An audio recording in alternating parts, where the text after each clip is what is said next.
Okay, we are back to Pirkei Avos. Barring any unforeseen circumstances, it looks like we have 1, 2, 3 weeks left of shiur on Thursday nights. Then the week after that is Shavuos, and then the week after that, I'm not sure about. So let's plan on at least having 3 more. Okay, and then we're gonna break for the summer. Okay, so we're gonna break this for the summer. All right. Avos 4-5. This is interesting. I can't exactly characterize what's interesting about it. First of all, it's on a topic that I think everyone can instantly relate to. But yeah, we'll see where it goes. I don't know. I found it interesting, but I can't explain why. It's not like mystifying or anything. Okay, Rabbi Yishmael Beno Omer, Halomid Torah Almanas Lilamed, Maspikin Biado Lilmod Ulalamed, Vahalomid Almanas Lasos, Maspikin Biado Lilmod Ulalamed Lishmor Velasos. Okay, so who wants to translate? Smart just got cut off, so I can give it a try. Sure, go ahead. So Rabbi Shmuel, okay. So someone who learns Torah in order to teach. Yep. Oops, sorry, I misspelled Torah. Torah in order to teach, yeah. I think maybe must begin is like it's enough in his hand. Yeah, Or it's so like literally it means they give him enough or like they make sufficient for him. And the they is ambiguous, but let's just avoid the pluralization and say is given the ability. Okay, we'll translate it as that for now. I don't know if that's the best translation. I'll say literally they supply him with enough. Okay. Yeah, lilmod ulamid. to learn and to teach. Learn and to teach. And someone who learns in order to do, Mhm. he is given the ability to learn, to teach, and to guard and to keep. And to do. Yeah. Oh yeah. Okay. So that is the Mishnah. Now, I'll tell you right away, the vast majority of meforshim that I read do not have this version of the Mishnah. They have the more authentic version of the Mishnah, which is almost exactly the same, but with one important. Oh, hold on a second. I scratched that. Hold on. Oh, that's very interesting. If this is really the more authentic version, so then the one that most of them have is not even this one. Okay, I'll just tell you here. Okay, the majority of the mefarshim that I learned do not have the word lishmor. Okay, to guard. Okay, so if you so much of what we're going to see is going to be without that word. Okay, looks like the authentic version does have that. Yeah, don't know. I don't know what's up with that. But I'm going to go ahead and put this in brackets just so that we know that it is not universal. Oops. Okay, to guard and to do. Okay. All right. So very simply stated Mishnah. What are the questions and problems here?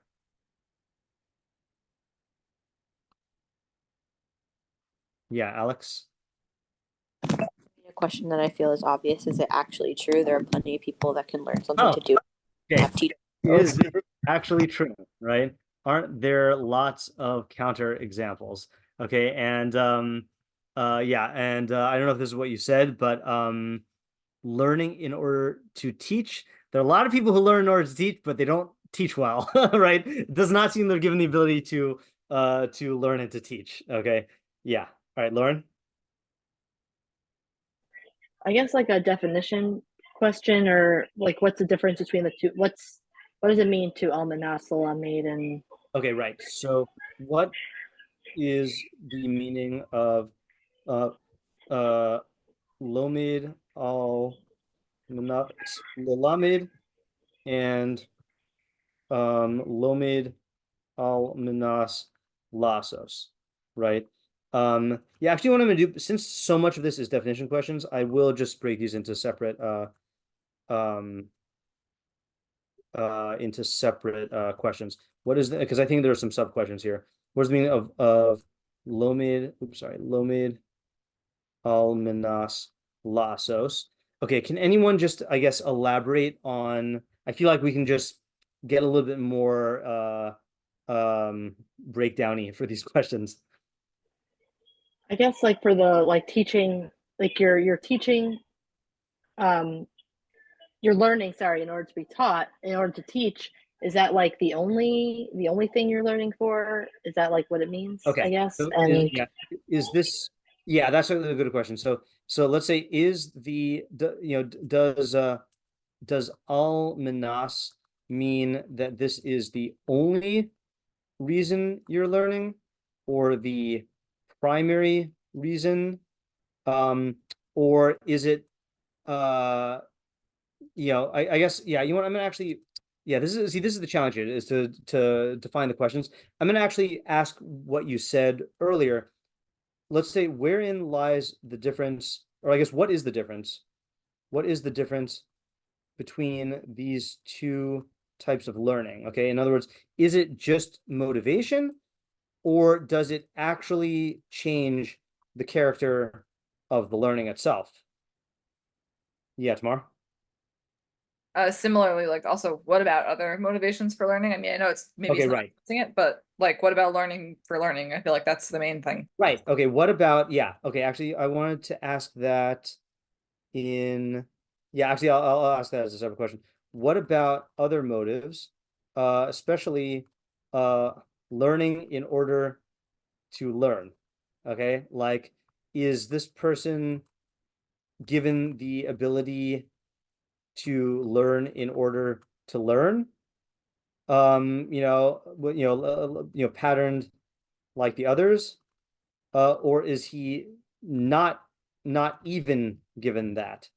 Okay, like, and also, like, why aren't other motives mentioned? Which, I don't know if this is what you were saying now, tomorrow, of like excusing this question, but like, I do feel like it's always tricky to ask a question like that, because Rabbi Yishmael could just say, I wasn't talking about other motives, But so the real question, we're saying, why aren't other motives mentioned here, is actually, I'll just refine it here. Why does Rabbi Yishmael focus exclusively on these two motives when there are presumably other motives to learn, which he doesn't address?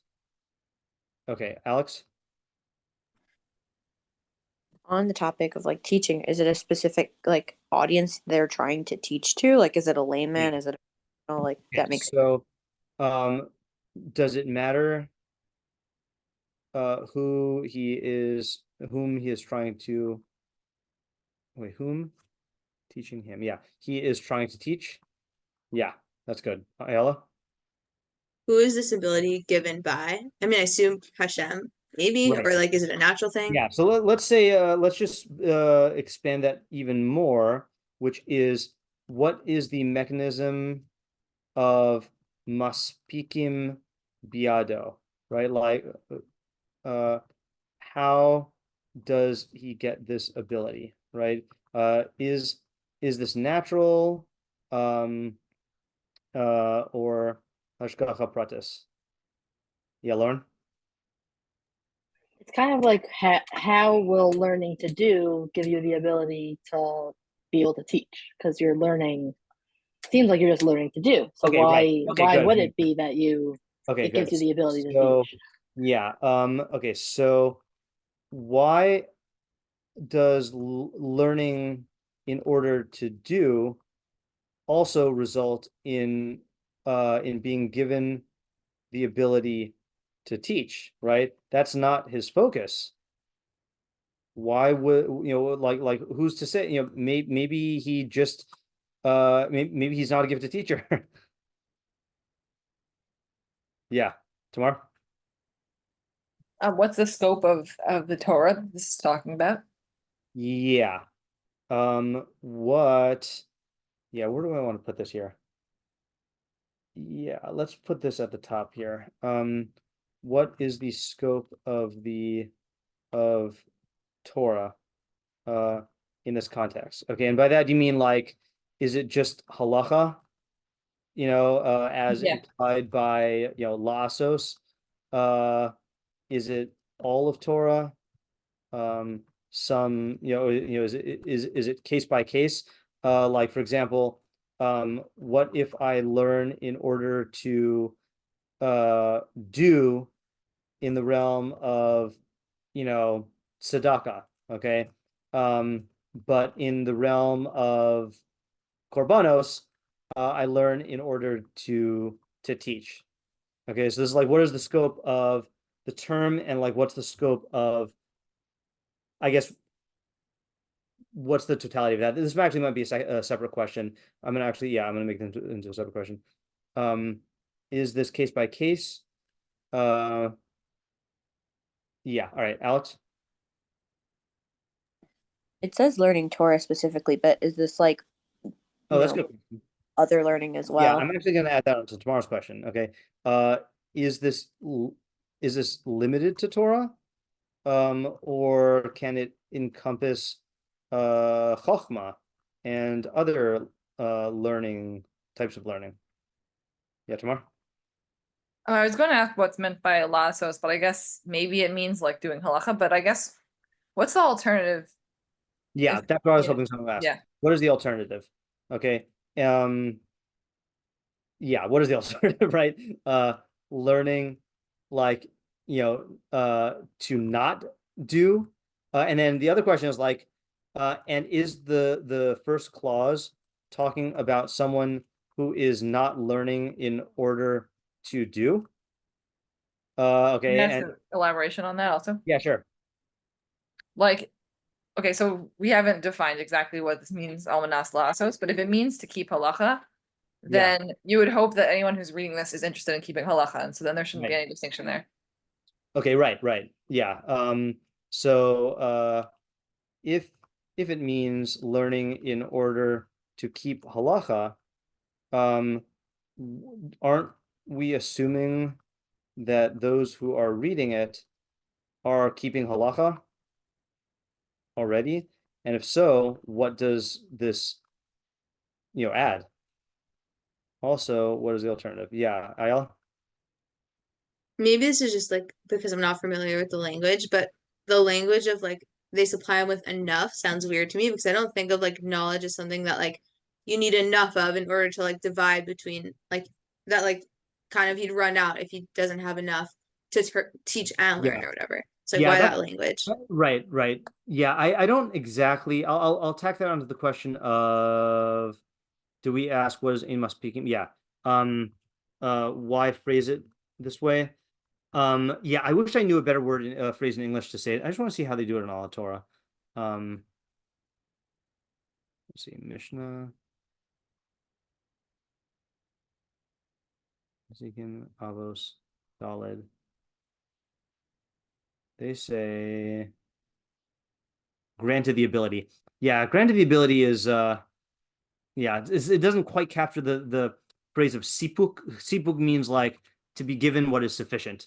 But yeah, I'm not sure how best to translate it. Yeah, Alex. Backing off of tomorrow's last question, like the classic question of who's the audience here. Yeah. Okay, right. So who is the audience, especially given the the ambiguous alternative to lasos? Yeah. I'll ask a basic question on just the whole equation here, which is, why is the outcome lopsided, right? Like, it seems like if you learn in order to teach, then you get to do both of those things. If you learn in order to do, then you get to do 4 things. Okay, if you include the lishmor. And it's not even the things that you're already doing, right? You're learning in order to do, but you also get to teach and to keep, right? Yeah, I'll add on to that, right? If you learn in order to teach, okay, 2 things, okay, which is 2 things, then you get help in doing those 2 things. But if you learn in order to do, which is 1 thing, I guess which is 2 things, which is two things, then you get help in doing those two plus two, all right, plus two more things, keeping and teaching and keeping. Yeah. Tamar? I think we didn't ask like what does it mean to teach? I could think of a few Right. different like interpretations. Right. What is the meaning of lo amanas lamed? Yeah. So what you want to say like categorically a couple So for example, teaching people the literal halacha, teaching people how to learn, right. teaching people other topics. Okay, how much and what type of teaching does one need to intend to do in order to fit to fall into this category? Yeah. Ayala? What exactly does lishmor mean in this context? And like, what is it adding on top of lassos? Right. So what is lishmor? Did we ask lassos? Yeah, we did. All right. So what is I've lost track of the order here already. So I'll just go here. What does lishmor mean? Would what more is there if it's not, I guess what more is there to include beyond lassos? Which, by the way, even without answering it, I think plain pshat is if you were to decide between the version with lishmor or without lishmor, then it definitely seems like without lishmor seems simpler. Like lassos includes lishmor. Okay, feels like a lot of questions. This is a good exercise in when I learn, when I'm giving shiur, then we always list all the questions.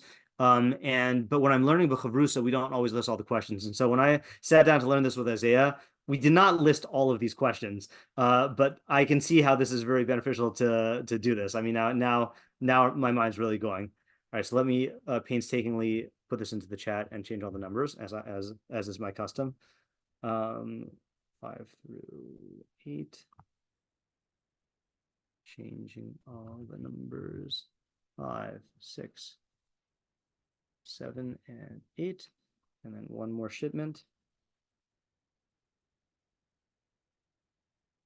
9, 10, 11, and 12. Okay. All right. Let's not try to answer all the questions, but I will take any half-baked ideas or intuitions here.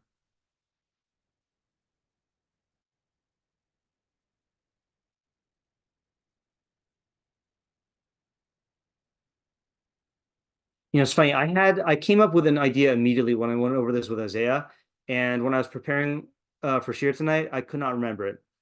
So there's definitely an obvious intuition that I have here, but let's think.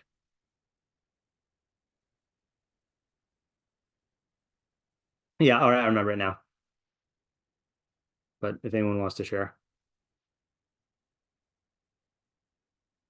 Yeah. Oh, wow. Okay. suddenly a bunch of ideas. Yeah, Ayala. I was just thinking maybe like the more real the more concretized your goal is in your like when you're learning, Yeah. the more you'll like actually internalize it and gain from it. So teaching is like pretty concrete because you have to like understand it enough to be able to give over. And then doing is the most concrete because like you actually have to practically implement it, which means knowing all the details. Okay. And so once you get to that level, you're gonna be able to know it on the concrete level to teach and just like learn. Okay, good. That was exactly my intuitive idea. Okay. So this is, so you are saying this is a natural mechanism, right?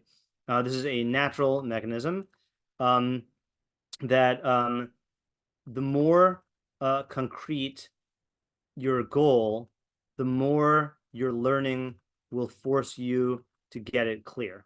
So a certain level of clarity beyond mere learning is necessary in order to teach. And if you strive for that, and characterize your learning by that, then you'll reach that level of clarity.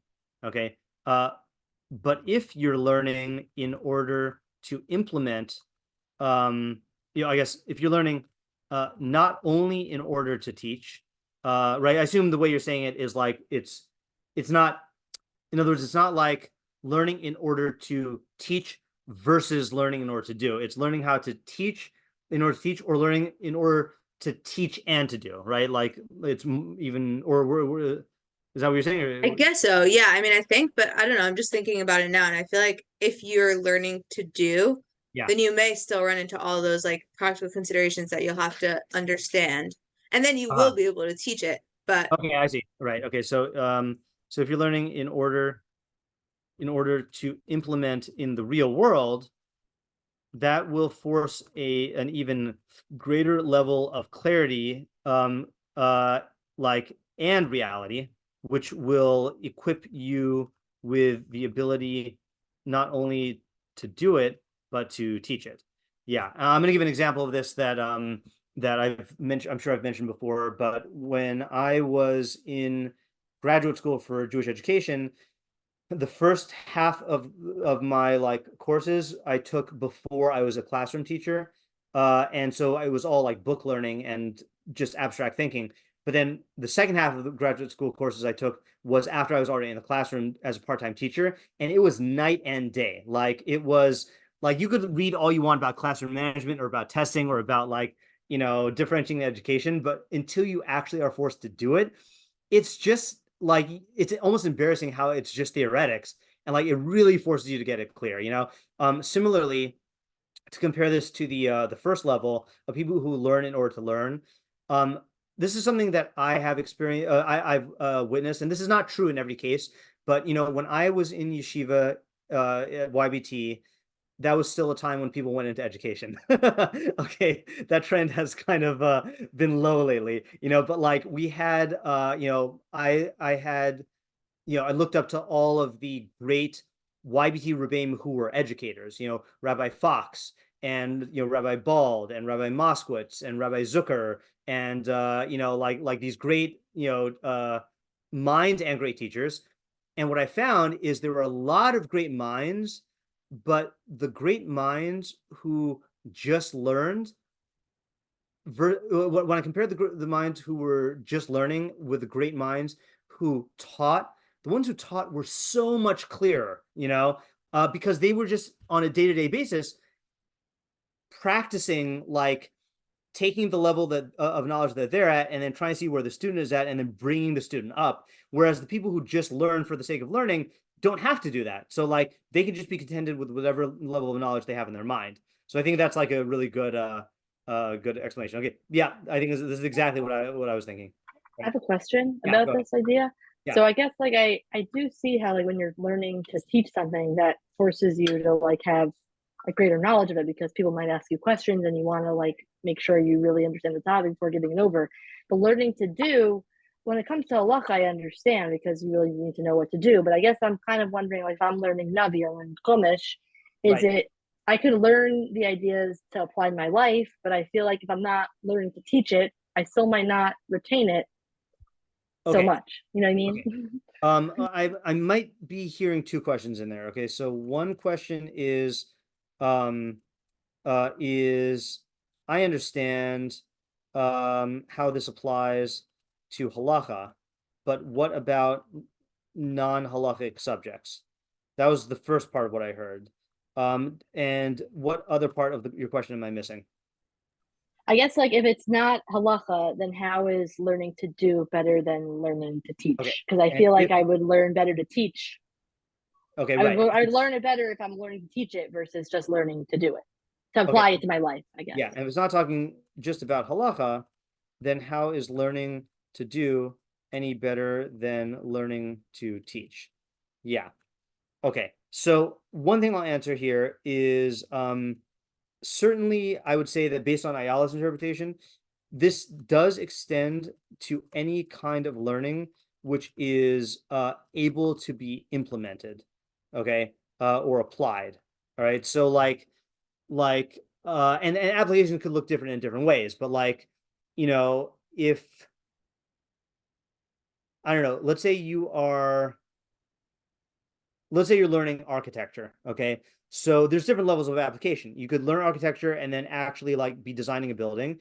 But I would say that when an architect just is sitting in a room and looking around, they can apply those categories to what they're seeing and like think about it with that mind grounded in practicality. I think it's a good question about like how far can you go if you're not actually doing it? Like let's say you're learning an area of halacha that we can't do nowadays. It seems like, there's that statement from the Rav where I don't know where this is stated, but he says something like, like again, somewhat tongue in cheek, but like, I don't need the Beis Hamikdash. I know the Avodas Yom HaKippurim so well that I could do it myself. It's like that real to him. So it's possible you could get to a level where where you don't actually need to be doing it. But the point is that you're learning it with the level of clarity needed to implement it. And even according to what Ayala is saying, like it is a spectrum. It's not an all or nothing thing. Like the more concrete it is, the more you'll be naturally able to do this. So that I think answers the first question. Regarding the second question, if you're not implementing it at all, like if it's a purely theoretical thing, then wouldn't learning how to teach be Well, able- maybe I'm like, I think what you're saying, maybe they were like kind of the same question. I guess it's like with everything, you can try to find a way, the idea that you can Yeah, apply it to your I think life. so. And then if you do that, then that's kind of like lassos, I guess. And that'll Right. be more real to you, I guess. Right. Yeah. I do think I just don't know for certain whether that's always true, but it could just be also that that's not what the Mishnah is talking about. Like the very fact that the Mishnah goes all the way to lassos means that we're talking about a realm of those aspects of Torah which are implementable, or applicable in some way. But I do think especially with Torah, then everything's applicable. I guess I was just getting caught up in the beyond Torah areas. Yeah. So hold on a second here. This is talking about. Yeah, I guess I'll just say see other answer. See other answer. Okay, this is a good idea. All right, tomorrow. This is also just related to Ayala's idea. I think this is kind of implicit in the way that you were expounding on it. Yeah. But just to say it explicitly, I think it's almanas sounds like what's your goal that you have in mind while you're learning? But I think that there's also like a feedback loop. Like you teach and students ask you questions, or you try to do it and then you run into an unexpected problem. Right. And that also forces another level of clarity. Right. So it's like the standard more than than purely the intent. Right? Like the standard you're like aiming for, and then that's what creates the feedback loop. I guess, yeah, it's a standard you're aiming for, but I'm saying that the actual experience of either teaching or doing is also going to increase your clarity. Okay, right. So the experience of learning almanas will create a feedback loop. Okay, so for example, if you're learning in order to teach, then you'll encounter feedback from your students about whether the teaching is reaching them, which will prompt you to dig deeper. Okay, likewise with lassos, if you find yourself unable to implement it, then that will force further learning. Yeah, all right, that's good. Yeah, I like the way that Ayala started off because I mean you use the word concrete. I really do think it has to do with the reality of learning in your mind, and in fact, maybe this can actually lead to the lishmor and lassos. In other words, okay, again, I'm just going to go to the area that I know, which is teaching. I think one of the pitfalls that rookie teachers get into, and again, I just kind of saw this because recently I was on this mafteach Shabbaton with people who are like thinking about going into teaching, and it's almost a universal problem in when people first start off teaching is they forget how much you need to break it down, and they also forget about all the stuff that could go wrong, So if you're learning oh, actually, no, I guess I'm refuting my own principle here. Give me 1 second.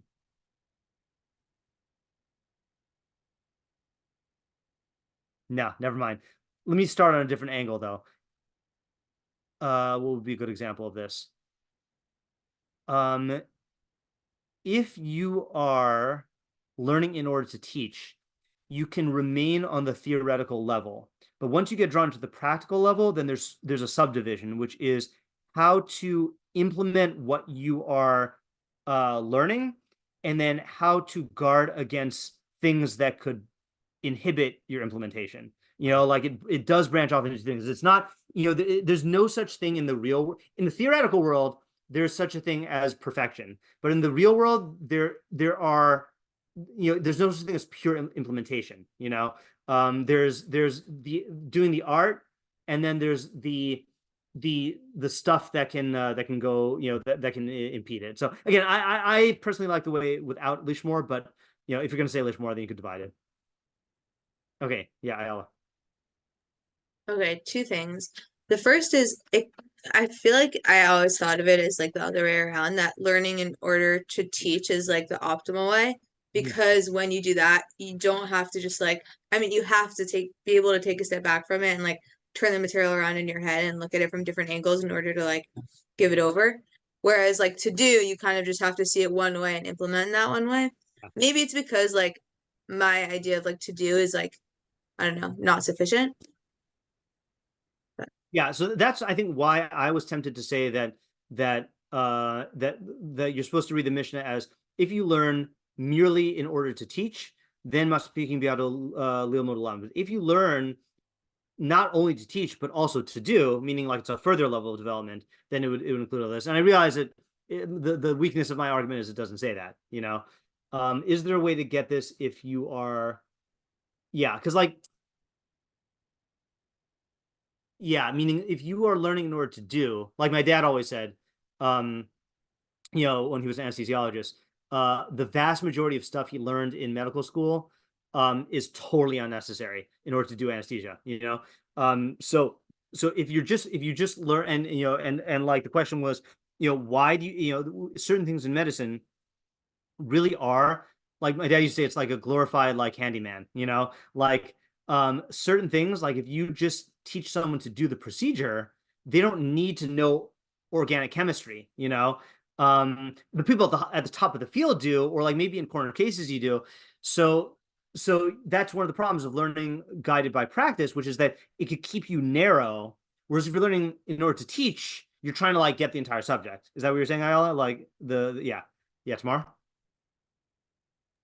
I don't really have this like fleshed out, but maybe it's the difference between like reading the Shulchan Aruch versus like becoming a posek.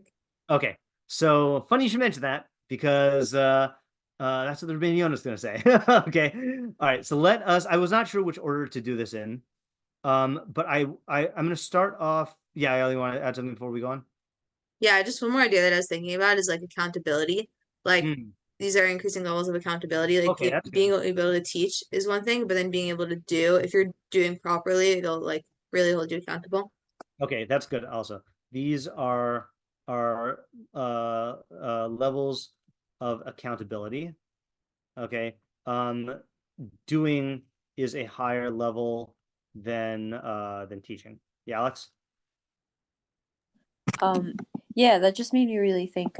Like, there are definitely examples of teachers where it's like someone can like abstractly understand an idea very well, but if they don't implement it in their lives, they're not going to take their teaching seriously. Okay. So that's the Rביno Bachya. Okay.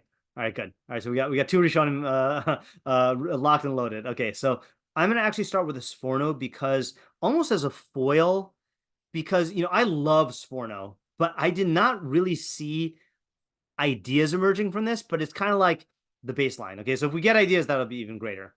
Okay, so Sforno says Amar, Shalomid Almanas Lalamed, one who learns in order to teach, Afal Pishi Tachlis Gurua, even though this is an inferior purpose, meaning relative to doing, Ki Omnam Inyano Lachavod Olatoelas B'chai. For this means that it is for honor or for some benefit in the temporal world. Now, he's not the only one who says this, but I find it strange. He's saying that learning in order to teach means you're doing it for some like tangible benefit. Okay. Which I don't necessarily agree with. And neither will the Abrabbanel. Okay, fine. Nevertheless, they will give him the ability to learn and to teach. Why? Because mitoch shelo lishma ba lishma. From learning not for its own sake, he will come to learning lishma. So he's learning that learning in order to teach is synonymous with lo lishma. Okay, I don't know where he gets that from. Okay, fine. However, one who learns in order to do, omnam haloman amanas lasos shitachli zebli safek lasos ritzon kono, for this purpose is undoubtedly to do the will of his creator. Misayim lilmod ulamed lacherim. They will help him to learn and to teach others. V'lishmor atzmo me'avon, and to guard himself from sin. V'lasos mitzvos boro. Okay, so the questions I have on the Sforno are, where does he get it from that learning in order to teach is lo lishma, and for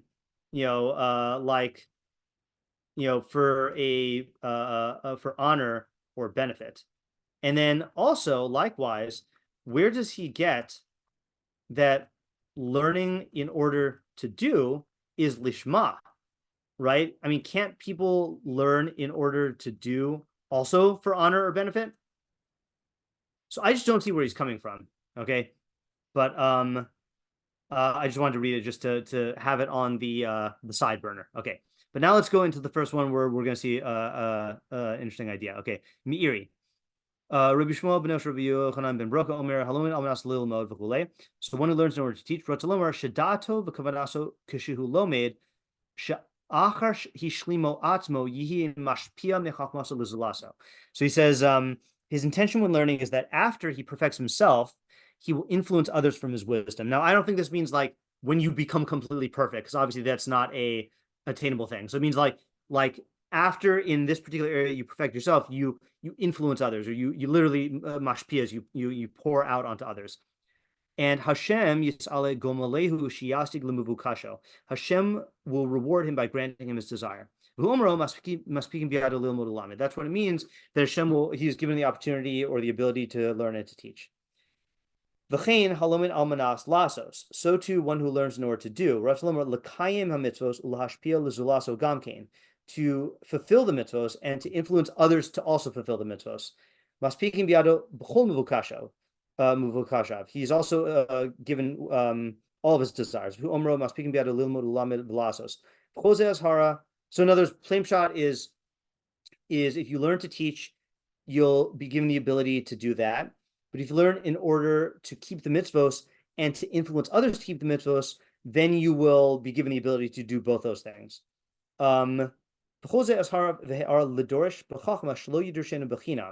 This is all an admonition and guidance for one who seeks wisdom to not pursue it in vain. But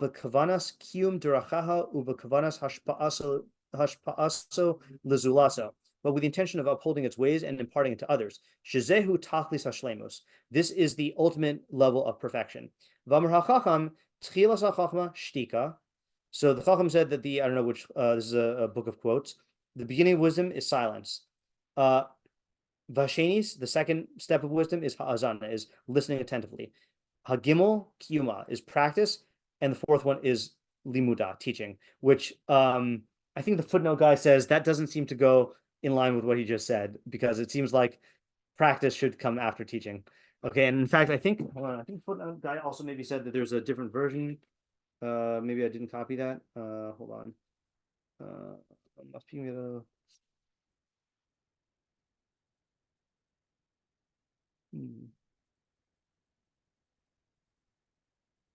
Nah. Okay. Let's set this last sentence aside for a second. Okay. Oh, there's two more things. Okay. Then he quotes. Not he quotes. The footnote guy quotes a Gemara that says that this is a similar thing. Which I actually did not look at yet. Amar Mar Simon Legasus Haruach Anius. Oh, so Simon Legasus Ruach Anius, Vanius Lebavel Nachis. I'm not going to do this. Let's just get the Meiri here. Okay, so what is the Meiri's idea?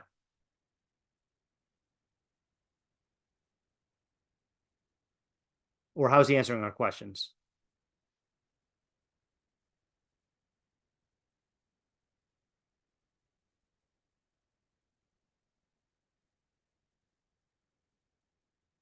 I mean, the main emphasis, just in terms of pshat, is in both clauses, your goal is to influence others, okay, either through the just the learning, or the practice.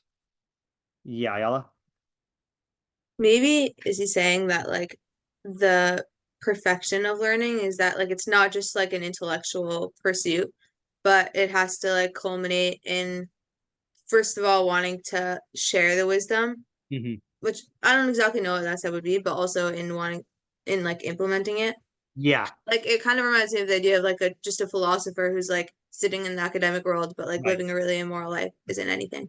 Okay, good. All right. So I think that's a good approach. So in other words, that's why he stresses the ultimate perfection. So like, it's true that there is a level in learning just for for the knowledge, okay, which I mean, it sounds funny to say that because like you would think that that's lishma, but someone who truly appreciates the knowledge will want to share it, will want to share it with others, okay, and someone to whom the practical dimension of Torah is real will naturally want to bring others to keep it. Okay, so like this is a guard against a distorted view of learning where you view it, you view your learning as perfected simply because you know it in your head. Okay, what this reminds me of is the Rambam's definition of Avas Hashem, of love of God, in the Sefer HaMitzvos, which is not the one that we usually quote. So I'm going to quote it, and I'm going to use the trick. Let's see if the trick works. That the Yad Pshuta often brings down in the Koseres the Sefer HaMitzvos formulation. And yeah, that's what I thought. He doesn't do it here. Okay, let me just see in the second chapter. Oh, here we go. Oh, no.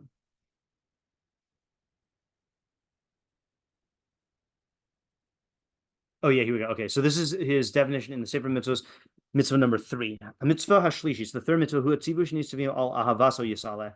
V'hu shenizbonin v'nistakel b'mitzvosav v'tzivuyav upulosav. So this is that a person contemplates and, or I guess, gains insight from and contemplates God's mitzvos and commandments. I don't know the difference between mitzvos and commandments and creations. Kadesha nasi gehu, so that he apprehends them, v'nis aneg bahasagaso tachlis ha'oneg, and experiences the utmost enjoyment. V'zehu tachlis ha'ava ha'mitzvah. This is the extent of the love that is commanded. So in other words, you're contemplating God's works in Torah and in the world and getting enjoyment out of them. Okay, now you could stop there and think, oh, that's just what Ayala was saying is a lower level, but he goes on. V'lashon sifri lefishnemar v'havta es Hashem elakacha yodea ani keted oves amakom. So in Sifri, which is a commentary on Devarim, it says, the pasuk says you should love Hashem your God. Do I know how to love God? Talmud Lomar, therefore the pasuk says v'hayu ha-devarim ha'ele. These words shall be. Asher anachim b'savach hayom, which I command you today, shall be on your heart.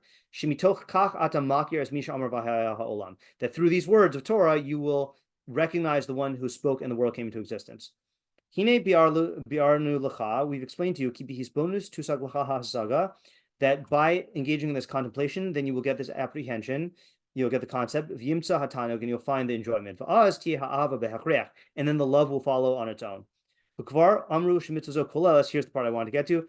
They said that this mitzvah also includes gam shenakre es kol b'nei adam la'avodaso yisala u'le'emuna bo, calling all people to serve God and to have conviction in Him. So that's the lasos and the lilmod, or the lamed. When you love someone, then you praise him and laud him and call people to his friendship. That's an analogy.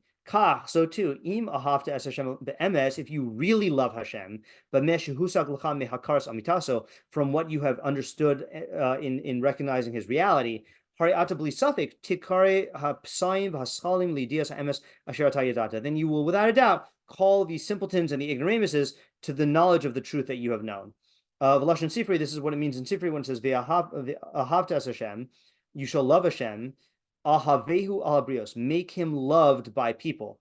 Avram avicha, like Avram your father. Shnemar zez v'esa nefesh asher asu b'Haran, the soul that he made in Haran. Klomar k'moshe Avraham v'fishaya ohev k'moshe heid hakasav Avraham ohavi, just like Abraham, who was God's loved one, as it says, Avraham my beloved. V'zeh me'otem hasagaso, this is due to his high level of knowledge. Kara es b'nei ha'adam le'emuna mitokef ahavaso, called people to believe in God out of the strength of his love. Kach sheta'avehu ad shetikra elav. So too you should love God until you call people to him. So that's what I think is saying, that the Meiri is saying, is if you really, really value the knowledge, you'll spread it to other people. And if you really view this as a reality that, keeping mitzvahs is a good, you'll spread that to other people also. Yeah. And I don't think it's a far stretch to say that when he says God will reward you by doing this, I think that could be also just the way that God built man. And the Meiri, we've seen him talk like that a lot. Yeah, Lauren? So is he saying that, so like learning to spread the knowledge, is that on a lower level than learning to do, or are they both equally or It's a both good question. valuable? Right now, the way I'm looking at it is from his words, it sounds like they're just two planes of learning. But from the Mishnah and the fact that you get rewarded by being given the ability to teach does make it sound like the learning in order to do is a higher level. And I have to say that it's talking about from your knowledge. Like, in other words, your knowledge of the Torah is so real that you implement it. We're not talking about like a superficial type of implementation. Like, like you could have someone who, for example, is I'm going to give you an extreme example. Let's say someone is neurotic. Okay, like they are very OCD about every detail of halacha. That person is not going to feel the need to impose that on other people. Like, that could just be their own, like, neurotic thing. So I think when it says learning in order to do, it means you're learning because you value this as not only the experience of learning and not only the knowledge, but like that this knowledge is real. It's something that is actually good, and like you're gonna you're gonna go out and help others to partake of it.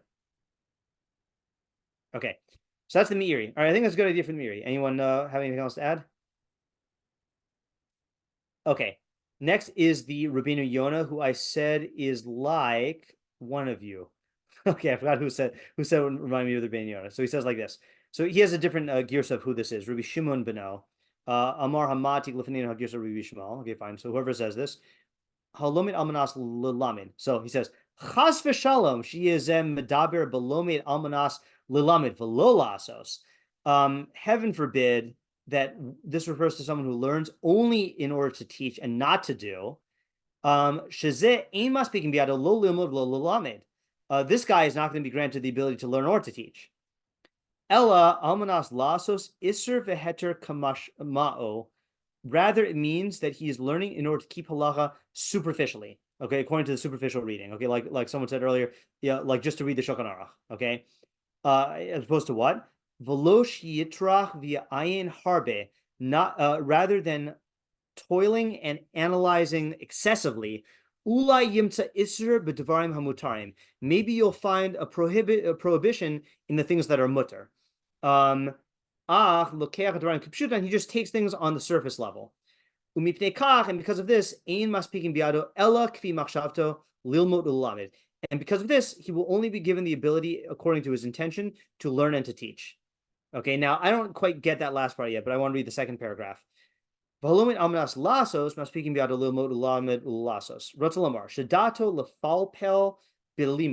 intention is to delve analytically into his learning. That's what people call pilpul. In order to understand the truth of the matters. That's the other extreme. The other option. He'll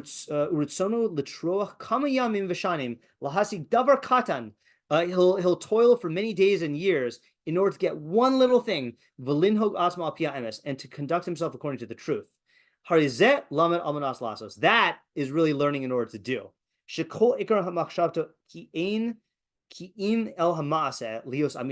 His whole intention is that his action be true. Okay. Therefore, I'm speaking about all of this is included in doing. Yeah, tomorrow. I guess I have a question about this. Yeah. Which is when somebody is delving analytically into a halachic sugya, Yeah. I wouldn't have thought that they're like worried that they're gonna do an isser and something that seems superficially to be like, this doesn't seem like the main motivation. I know. Yeah. Okay. So if he would have said that he is delving in order to find prohibitions and permitted matters and permitted things and prohibitions, so then to me that would make sense, because then he really is learning in order to understand the truth, right? But he makes it seem like he's just looking for extra prohibitions, and I've even heard Rebbe say on the Chazal statement, Chazal has a statement, koach tehetera adif, that the power of leniency is greater, which means that it's very, very, very easy to make something usher, because you could always be strict.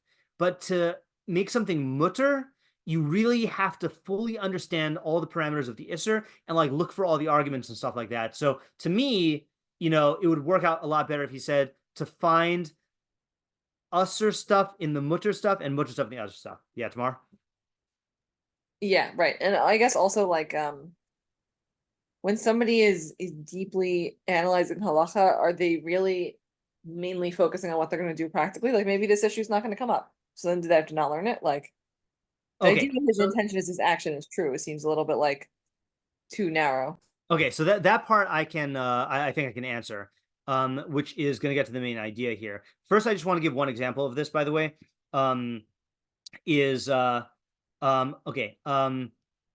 Assuming dietary reasons aside, okay, I assume, I could be wrong, I assume that we all hold that milk is kosher. Okay, but do you know who holds that milk is not kosher now, and why? Have you heard of this? So famously, Rav Schachter, Rav Hershel Schachter was one of the, arguably the greatest posek in our generation, holds that milk that we drink now is not kosher. Oh, this is not the article I clicked on. Hold on. I clicked on there's a summary. Oh no, that's also not it. Which one did I? Oh, this one. Okay, so this is from an article in the Jewish Link. So I'm just, again, I haven't read this inside, but I'm just gonna read this here just so you get the idea.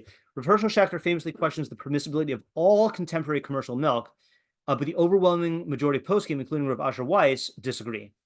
This issue is distinct from the Chalav Yisrael debate. According to the strict view, even Chalav Yisrael milk is forbidden. Okay, so what's the shita?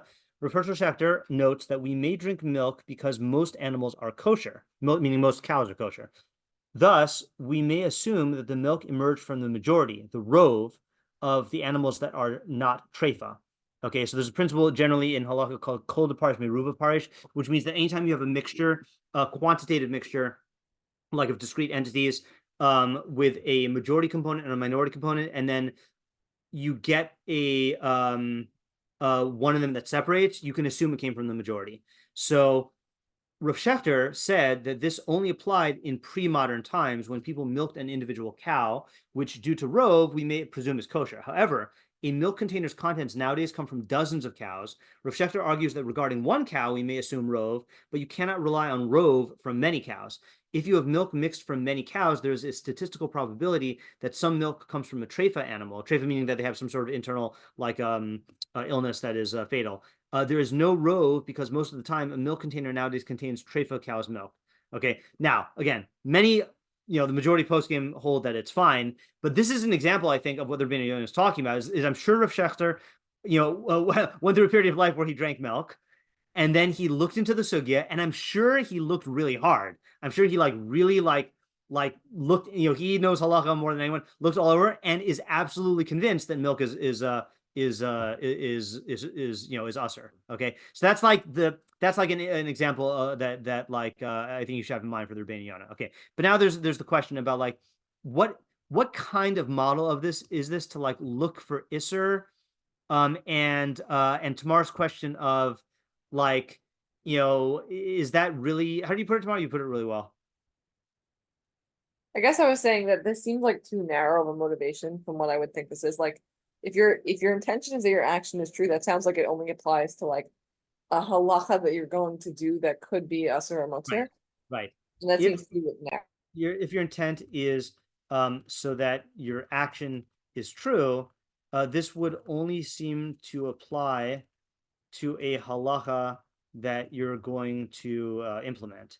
Yeah. By the way, just I think this is clear, but when whereas in Ayala's idea, then this refers to any implementable Torah. It does seem like Rבינו Yona is learning that this is specifically about halacha. Okay, so I think an answer to this, the real answer is read halachic man. Okay, but I think this is a very like halachic man type thing. Well, in fact, let me show you. Oh, you know what? I don't. Okay, can I find it? Just give me 1 second. I don't have my copy of halachic man on here. I have. Okay, I have to show this to you just for kicks. Johnny said that if anyone else, if you just saw this, you think it's disrespectful, but Johnny read Halachic Man when he was in Japan, and so this is his copy of Halachic Man, which is probably a unique copy. But I actually, in mine is all the corners are all bent down, and I know where most things are. Let me see if I can find the phrase. I mean, really, this is all of Halachic Man.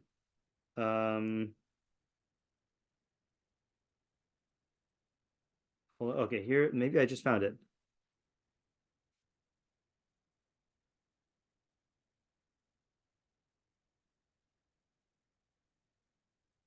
Okay. Okay, I'm going to read just this one paragraph, in a little bit, just at risk of like, if you haven't read Halachic Man, you need to read Halachic Man, okay? And I'll give you the tip that Rabbi Fox gave is the first time you read it, don't stop to think or look stuff up because there are a lot of big words, but just like read it straight through. So he says, and when many halachic concepts do not correspond with the phenomena of the real world, a halachic man is not at all distressed. His deepest desire, hold on just a second. Yeah, his deepest desire is not the realization of the halacha, but rather the ideal construction which was given to him from Sinai. And from this ideal construction, and this ideal construction exists forever. Okay, and he quotes examples of in halacha where, like, Chazal say, there was never a ir hanidachas, and there never will be. For what purpose was it written? Expound it and receive reward. There was never a tsaras habayis, tsaras of the house, and there never will be. For what purpose? Then was the law written? Expound it and receive reward. There was never a ben sora amora, a rebellious son, and there never will be. For what purpose then was the law written? Expound it and receive reward. Halachic man is not at all grieved by the fact that many ideal constructions have never been and will never be actualized. What difference does it make whether the idolatrous city, the leprous house, and the rebellious son existed or didn't exist in the past, will or won't exist in the future? The foundation of foundations and the pillar of halachic thought is not the practical ruling, but the determination of the theoretical halacha. Therefore, many of the greatest halachic men avoided and still avoid serving in rabbinical posts. They rather join themselves to the group of those who are reluctant to render practical decisions. And if necessity, which is not to be decried, compels them to disregard their preference and to render practical halachic let me start that again. And if necessity, which is not to be decried, compels them to disregard their preferences and to render practical decisions, this is only a small, insignificant responsibility which does not stand at the center of their concerns. The theoretical halacha, not the practical decision, the ideal creation, not the empirical one, represents the longing of halachic man. Halachic man engages in theoretical discussion and debate concerning the subjects of, okay, then he goes on to a bunch of examples. So it almost on the surface sounds like the opposite of what Rבינו Yona is saying, but I think this is answering tomorrow's question, is that it's not that he wants to understand halacha to do it. Like the doing is not the essence of it. Like I quoted from the Rav, like the Rav says, I know I don't need a base of mikdash. I know every angle of the avoda of Yom Kippurim. What halachic man wants, he wants to understand the and connect to the truth of the halacha and to know what it really is, because what the halacha is God's will. And again, I know I quote this all the time, but like when Einstein said about his study of physics, all I want is to know God's thoughts, and he's referring to physics as God's thoughts. Halacha is also God's thoughts. He wants to know the truth as it actually is. And yeah, the purpose of it, see, this is why Rבינו Yona starts off by saying, Chas v'shalom, we're not talking about someone who learns without wanting to do.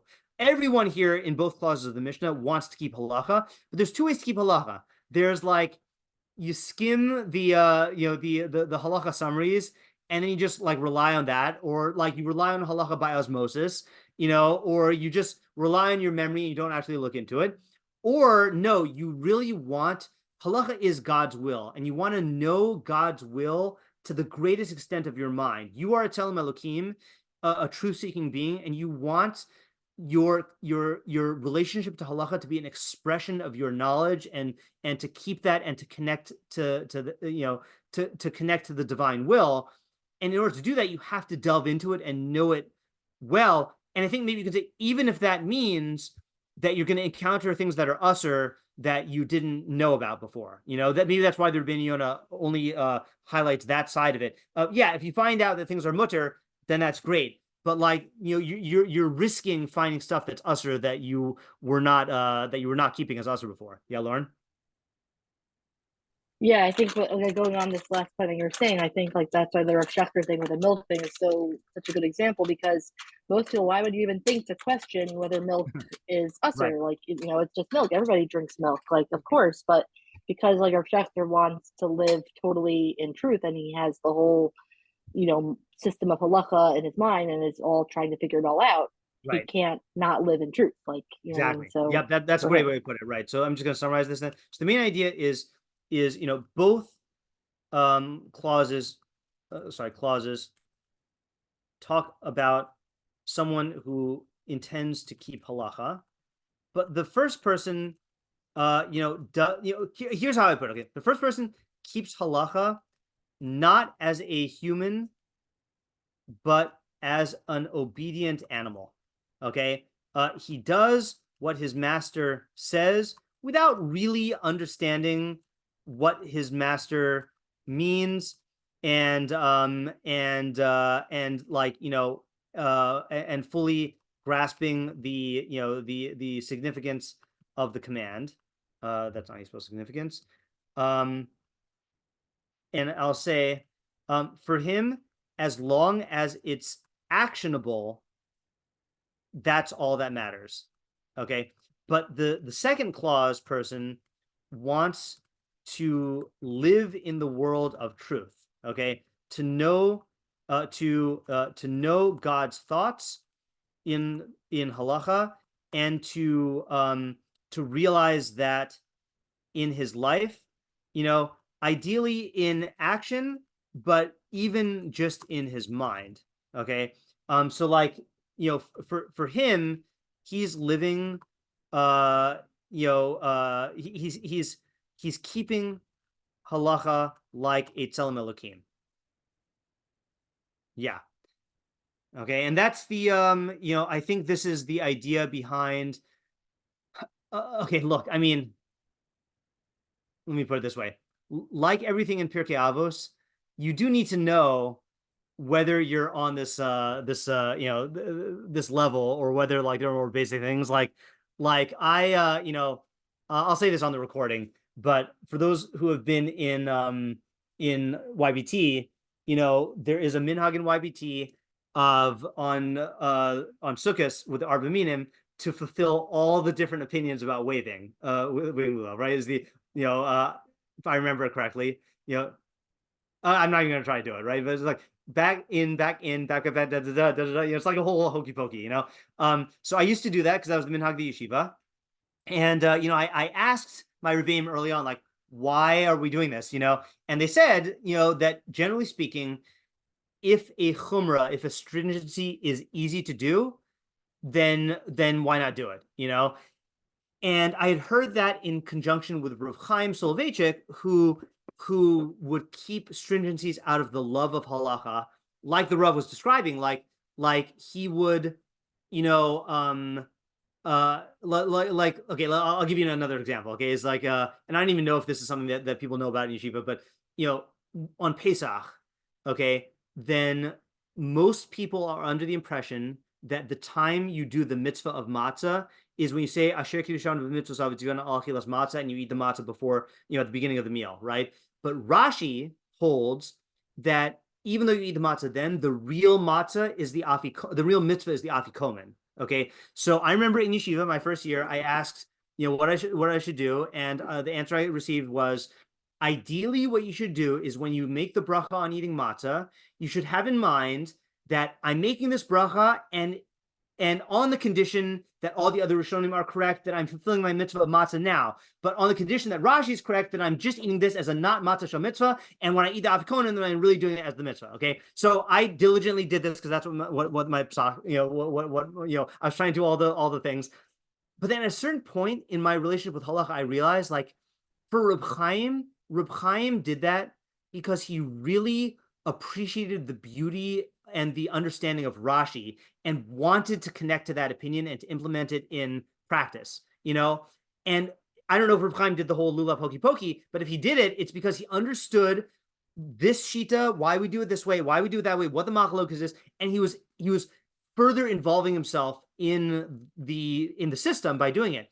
For me, that's not how I relate to the system. For me, it just becomes an OCD neurotic thing of like needing to like have all this stuff in mind and then worrying that I'm not having all the stuff, and or it's just a way to make myself feel more religious, And for that, I at a certain point, I fell back on what I heard Rebbe say another time, which this is in a Q&A, and someone said, how do you know whether to take on a chumrah, whether you to take on a stringency? And he says, if it adds to your avas Hashem or yiras Hashem, then take it on, and if not, then don't. And for me, that's like the measure that I've been holding by, ever since. So I do think that there is a level of person who should do this, but I don't think this is for everyone. And I think if you try to like skip steps and do that, then you'll fake yourself out into thinking you're doing this, but you're really just like indulging in some religious emotion. That is, but that might even harm your relationship with halacha. Yeah, Tamar. This is just a small point, but I guess when you're writing the main idea and you're saying that someone who's keeping the halacha, let's say somebody who reads a halacha book and then keeps the halacha, right? So you're saying that they're keeping it not as a human but as an obedient animal. I understand the contrast that you're making here, but that is a level, right? I mean, I think that's it's definitely a level. Yeah, that's the point I'm making. Yeah. Is you have to know what level you're on, and that's what again, that's like why the Rambam wrote the Mishnah Torah, so people could just like look up the halacha and keep it. And does the Rambam know that like that you're gonna have complex shilos and people are not gonna be able to figure it out without asking a posek? Yeah, but like keeping the halacha like that is is a level. Yeah, I'm not degrading this. That's why I'm saying you have to know what level you're on. I'm on this level. Like I'm not gonna I'm not a halakhic man. Yeah, Lauren, did you have your hand up? Yeah, I think I just was thinking about making this point that like it also emphasizes the importance of like using your own mind. Well, not us because we're probably on the first level, but the posek can use his own mind when making a lot of decisions. Right. Because like I think I heard they said that like when Rav Moshe, like he had pretty like revolutionary psak because he was using his own mind. He wasn't saying just because this Achron said this, I can't go against this Achron. Exactly. I mean, you obviously have to have boundaries, but he, and I guess also the Rav and Rav Schechter also, like they really learn the sugya and then they make it real to them and apply it. It's not like, oh, just That's because my Rebbe said this, I'm just going to do this and not. Right. That's great. And I think in Halakhic Man, he has a section on the creativity and independence and activeness of the halakhic man, as opposed to the obedience and the dependency of the non-halakhic man. So I think that fits into that point also. Okay, now Rבינו Yona said chas v'shalom that this guy doesn't keep halacha. That's Rבינו Yona. Rבינו Bachya says Rabbi Shmuel ben Omer halaman almanas l'lamed klomar she'im b'dato l'kayim. His intention is not to fulfill the mitzvos. V'lo almanas kein hu lomed Torah. That's not why he's learning. Ella lasos lo shem al pnei chutz. He just wants to make a public name for himself. Okay, so he's learning in order to teach. Again, he, like the Sforno, is assuming that learning in order to teach is for kavod, is for honor. Okay, and by the way, Rashi says the same thing. I don't know what makes them say that. Okay, maspikin biado min hashmaim lilmod ulolamed kvi kavanaso. So he will be granted the ability from heaven to learn and to teach according to his intention. V'zehu she'amru ba'latayr misayinoso. This is what it means when it says the one who comes to purify himself will be assisted. Min hashmaim yisayehu kafi mash ala b'daito. Meaning from heaven they will assist him according to what he intended, which is to teach and to get a reputation. V'halamin almanas lasos, but one who learns in order to do, klomar shekavanaso k'dei l'kayim, his intention is to fulfill, maspikin biado lilmod ulalame velasos. He will be given the ability to learn to do, and to teach and to do lefisha maisa ikar, because the action is the main thing. This is what Alex was saying, I think, right? Is a good, I think this is actually good success. Good success to all who do them. Lelomdehen lo namar, doesn't say to those who learn them, ela l'chol oseim, those to those who do them. So this is a point that that pasuk is quoted for people who say that, like, people are going to take you more seriously if you're practicing what you preach. But let's just think about these two things here. Is he's right away saying that this first guy is not learning in order to keep the mitzvahs. He's learning just in order to teach. Okay, but he's still going to get the ability to learn it to teach. So my question on that is, like, if this guy isn't keeping halacha, why is he being given the ability to learn and teach? Okay, and then my second question, related question, is Rבינו Yona said that such a person will not be given that ability. Okay, so what is the machlokas? Okay, and I think, by the way, hold on, let me just double check. I believe that there is some relationship between Rבינו Bachya and Rבינו Yona. Bachya ben Asher. Was it that it was his Rebbe? All right, I guess I was wrong. Yeah, tomorrow. It seems also like it would be kind of harmful if, like, maybe, I don't know if it's harmful, but like the person who is, if it really means this person is literally not keeping halacha, Yeah. then that person being granted the ability from heaven, I know it's not in the Hebrew, but to learn and to teach, like, that seems like that person is kind of a harmful person to have around. Yeah, right. I would agree. Yeah. Moreover, isn't a person who teaches Torah but doesn't keep it a public hazard? Yeah, Ayala? Can Rבינו Bachya be saying that it's not like his intention isn't to learn it in order to do it, but he is obviously going to do it? It's Okay, just he like could be that's saying not that. his goal. Yeah, he could be saying that. I'm trying to remember if anyone said specifically that he's not doing it. No, that's a good answer. His intention is not to fulfill it. She'in badato l'kaim. Yeah, I don't know exactly how to read that. She'in badato l'kaim. That he intends not to fulfill it, or his intention is not to fulfill it. I just want to see. I think there was a footnote on this that took a stance. Give me 1 second. Not that the footnote proves anything, but she'ein b'dato l'kayim lifi she'eno yachol. Oh, that's interesting. Okay, yeah. So he quotes Rabbi Yaakov, Rabbi Shimshon. That's interesting. So Rabbi Yaakov, Rabbi Shimshon says, same thing.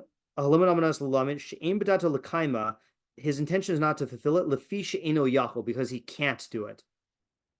Okay, so that would be taking a stance saying that, yeah, he actually is intending to not do it, but he has a reason, which is he can't. Okay, I don't know how much we want to read that into this. Yeah, Alex? This be true of someone who's, say, like, not Jewish, but like a biblical scholar who learns it to Okay, teach.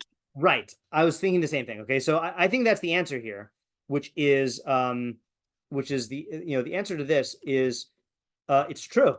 Okay, right? Like I can you can have someone who learns any given subject and dedicates themselves to teaching it, and they will become a successful teacher. Okay, and that's for, like, the reason, like Ayala said. Okay, for the reason like Ayala said. Okay, and the fact that they don't keep practice what they teach doesn't interfere with this natural process of gaining clarity. Okay, even though I would say, and this is just my own point here, even though like it could cause distortions or blind spots. Okay, but in other words, like you can, just like I can learn about the history of the Roman Empire and teach it without living like a Roman, I can learn halacha and teach it, or I can learn Bible and teach it without living in accordance with that. That's the phenomenon of teaching. Okay, the mishnah is just pointing out the phenomenon. Okay, so then what does Rבינו Yona mean when he says that he won't be given that ability? Or what's the main idea? Either one of those.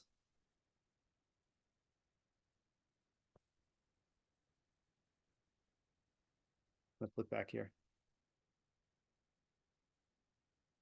Yeah, Alex? Maybe his idea is that if you're not living the practical application of what you're learning and teaching, then you can't fully understand it and teach it properly. Okay. Let me just see here. One who learns in order to do, meaning he's intentional learners. He granted the ability. Yeah. Okay, good. Hold off on that for 1 second. Yeah, tomorrow. I think I might be positing too much with this answer, but I think it could be a difference, let's say, between a Jewish person and a non-Jewish person. Like, if a Jewish person is learning halacha and not keeping it, then they have to like have some sort of construct in their mind that's letting them do that, Uh-huh. And I Right. feel like that might kind of introduce a lot more distortion and Okay. problems. Okay, yeah. So yeah, Alex. There's also like a practical aspect. Like there are like halacha that certain people can't do. Like say you're disabled and blind, and there's Right. halacha vision for. You can understand it and learn it in depth, but have like you just practically can't do that mitzvah. Right. Okay. So I think I'm gonna try to weave all this into one for the main idea here, which is that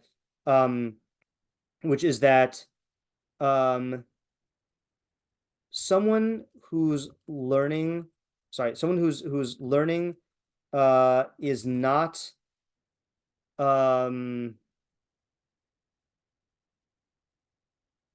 me back up. Someone who learns without the intention to implement it, for whatever reason, okay, will have a limitations in how successful his teaching will be. Okay. No, sorry, that's not the way to put it. Give me 1 second.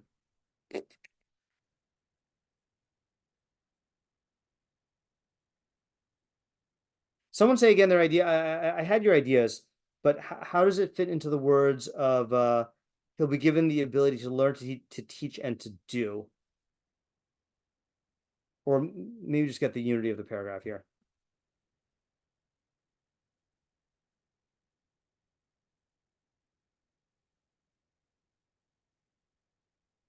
I lost it. I was trying to take up the machlokas, like try and Oh, the machlokas, right. Yeah, maybe that's why my brain's not working. So you were saying that that Rבינו Yona's point is that that if you're not intending to practice what you teach, then there will be gaps, conflicts, and distortions. When I say gaps, I mean blind spots, conflicts, and distortions in your teaching. And I'm going to tie this into what Alex was saying earlier. And you won't be able to influence your students in the way you hope, because they won't they won't take your content as seriously if you're not living by it. I mean, did I miss something that one of you said? I feel like I'm missing something that was said. I should have written it down as you said it.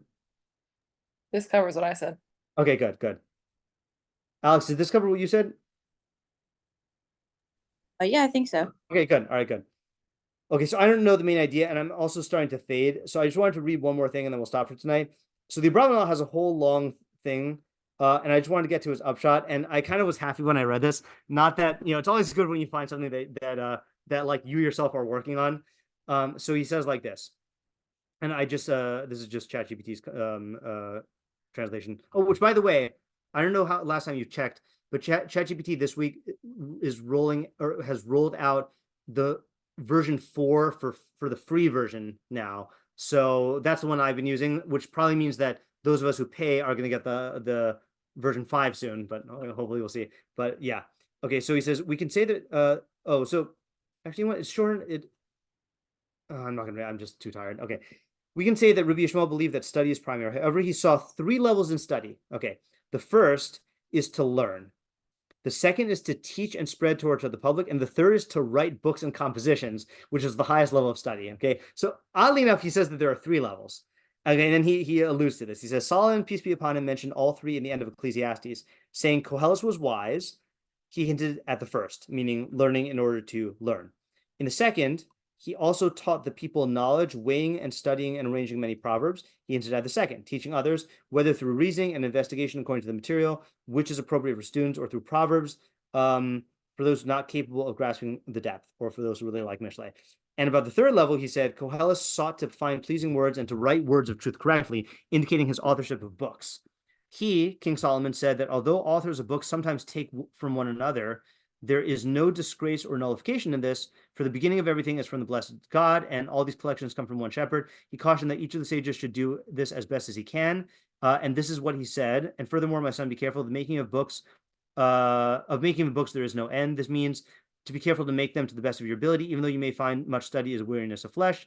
This is precisely what Rabbi Yishmael intended when he said, one who learns in order to teach is given the ability to learn and to teach, which are the first 2 levels, and one who learns in order to do.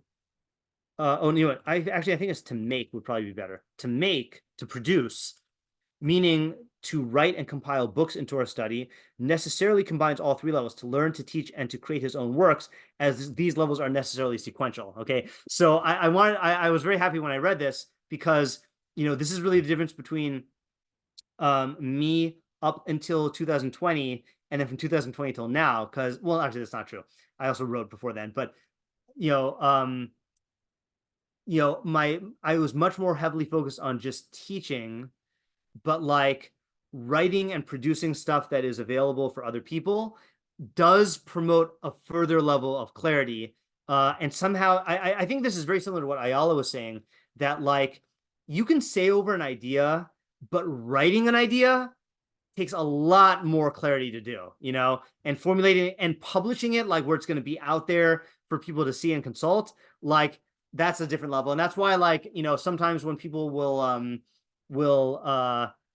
send me Q&A questions, I will say I'll just do a voice note, because it's so much easier to do a voice note than to write out like a clear idea. So I thought that was just an interesting counterintuitive take on Lassos. If you're interested in how he arrived at this explanation, then you could read his like other paragraphs here. But I think I'm done for tonight, and I'm actually too tired to even go and review. But we'll stop for tonight. Hopefully that was good.